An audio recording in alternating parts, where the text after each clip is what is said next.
বন্ধুরা, আবার আজকে আমি তোমাদের দেখাচ্ছি। দেখো, বাটিতে আমি পোস্ত বেটে নিয়েছি আর একটু নুন দিয়ে নিয়েছি।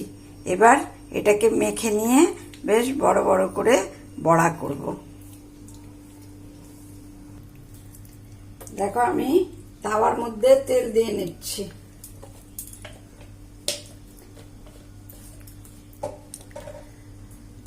তেলটাকে একটু খন্তি দিয়ে চাড়িয়ে নিলাম।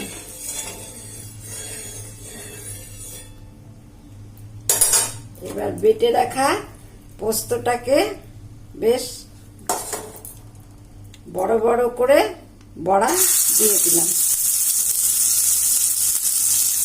দেখো, সুন্দর করে বেশ বড় বড় করে বড়া দিয়ে দিচ্ছি। এই 4টে বড়া ভেজে নেব।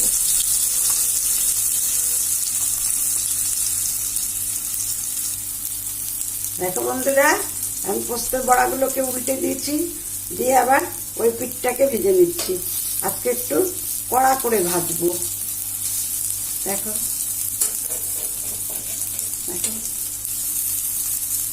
ভালো লাগছে তো বন্ধুরা?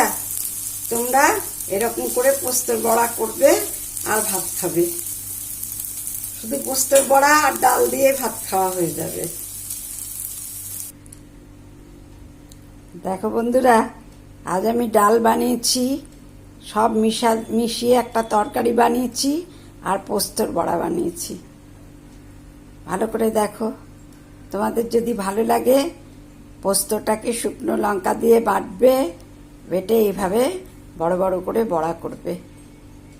আর ডাল, আলু ভাজা সব করবে, খুব ভালো লাগবে।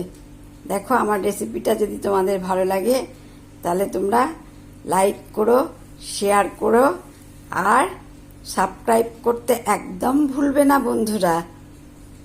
ঠিক আছে, টাটা।